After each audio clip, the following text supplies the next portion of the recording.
Assalamualaikum warahmatullahi wabarakatuh. Perkenalkan, nama saya Adlina. Saya peserta Laksar CPNS Angkatan 12 tahun 2022 dari kelompok 3 asal instansi dari Puskesmas Sukakarya, Kota Sabang. Pada kesempatan hari ini, saya akan memaparkan rancangan aktualisasi saya yang berjudul Optimalisasi Edukasi Pentingnya Perawatan Kaki pada Pasien DM di Puskesmas Sukakarya, Kota Sabang. Sebelum saya memaparkan rancangan aktualisasi saya, izinkan saya untuk mengucapkan terima kasih kepada Ibu Asri Diana, SIP MPA, selaku coach saya, dan kepada Ibu Fadia Hanum, SKM, selaku mentor saya di Puskesmas Sukakarya, Kota Sabang. Puskesmas Sukakarya dideskripsikan bahwa terdiri dari 6 kampung, yaitu Payasenarai, Krung Raya, Ani Laut, Kuta Timu, Kuta Barat, dan Kuta Ate, dan terdiri dari 29 jurung. Batas-batas wilayah kerjanya di sebelah utara berbatasan dengan Selat Malaka. Sebelah selatan berbatasan dengan wilayah kerja Pria Laut, kemudian sebelah timur berbatasan dengan Gampung Krung Raya, dan sebelah barat berbatasan dengan Teluk Pria Laut. Visi dan misi dari Puskesmas Sukakarya. Visi Puskesmas Sukakarya yaitu terwujudnya masyarakat sehat di wilayah Puskesmas Sukakarya sehingga mewujudkan UPTD Puskesmas Sukakarya yang sehat melalui pelayanan kesehatan yang optimal. Dan misi dari Puskesmas Sukakarya yaitu yang pertama, mendorong terwujudnya kemandirian masyarakat untuk kehidupan yang sehat. Dan yang kedua, menyediakan pelayanan kesehatan yang merata, bermutu, dan terjangkau. Dan yang ketiga adalah mencegah peningkatan risiko penyakit dan permasalahan kesehatan. Dan yang terakhir adalah menjamin ketersediaan dan kemerataan sumber daya manusia sehat yang berkualitas. Adapun tata nilai dari Sukakarya, S. Sehat, U. Unggul, K. Kasih sayang, A. Amanah, K. Kekeluargaan, A. Aman, R. Ramah, Y. Yakin, dan A. Akuntabel. Nilai-nilai dasar ASN berakhlak yaitu berorientasi pelayanan, akuntabel, kompeten, harmonis, loyal, adaptif, dan kolaboratif. Adapun tujuan dari aktualisasi adalah tujuan umumnya terwujudnya penerapan nilai dasar ASN yang berakhlak, yang kedua membentuk ASN yang profesional dan berkarakter, yang ketiga sebagai sarana pembelajaran dalam upaya pencegahan isu yang ada di Puskesmas Sukakarya, dan yang terakhir adalah memberikan kontribusi dalam meningkatkan kinerja pelayanan kesehatan. Adapun tujuan khusus dari aktualisasi yaitu untuk mengoptimalkan edukasi pentingnya perawatan kaki pada pasien diabetes mellitus di Puskesmas Sukakarya, Kota Sabang. Manfaat dari aktualisasi. Yang pertama, manfaat bagi organisasi, yaitu meningkatkan pencapaian kinerja perawat dalam menjalankan tugasnya di Puskesmas Sukakarya, Kota Sabang. Dan yang kedua, mendorong UPTD Puskesmas Sukakarya, Kota Sabang dalam terwujudnya visi misi organisasi. Manfaat bagi peserta, yang pertama, dapat meningkatkan pengetahuan dan pemahaman peserta dalam melaksanakan tugas dan jabatannya. Yang kedua, dapat meningkatkan kreativitas peserta dalam melaksanakan tugasnya.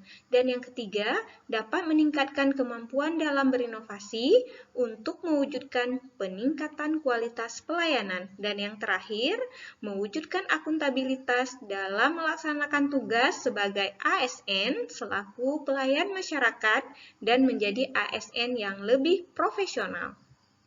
Dan yang terakhir, manfaat bagi masyarakat, yaitu meningkatkan pelayanan terhadap masyarakat lebih berkualitas,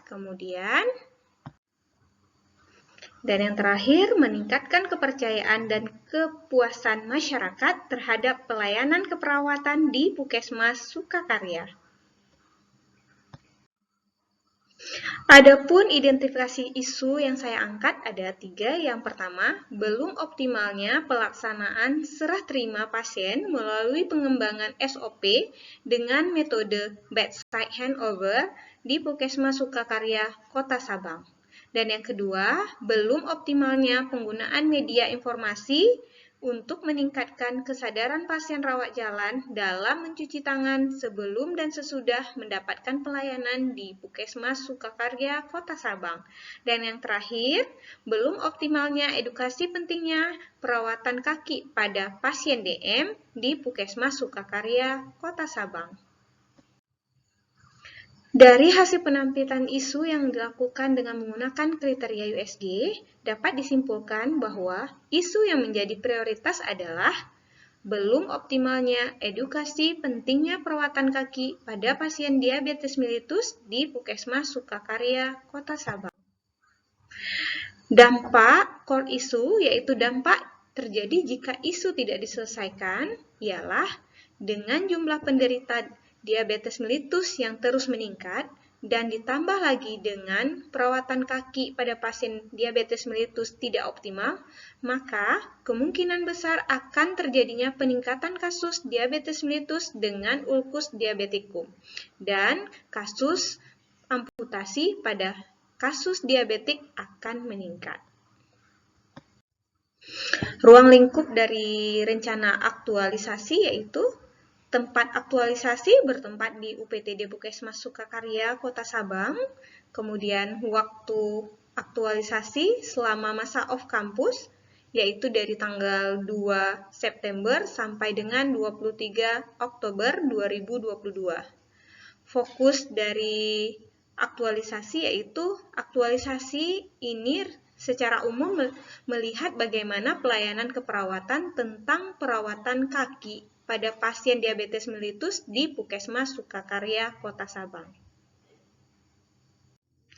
Adapun rencana kegiatan rancangan aktualisasi kegiatan yang pertama, pengumpulan data jumlah pasien diabetes mellitus di wilayah kerja Puskesmas Sukakarya, Kota Sabang. Kemudian kegiatan kedua yaitu membuat leaflet tentang perawatan kaki pada pasien diabetes mellitus. Kemudian kegiatan ketiga yaitu membuat video tentang cara merawat kaki pada pasien diabetes mellitus. Kegiatan keempat, melakukan sosialisasi mengenai perawatan kaki pada diabetes mellitus kepada rekan kerja agar terciptanya komitmen bersama. Kemudian yang terakhir, kegiatan kelima yaitu melakukan penyuluhan tentang perawatan kaki pada pasien diabetes mellitus.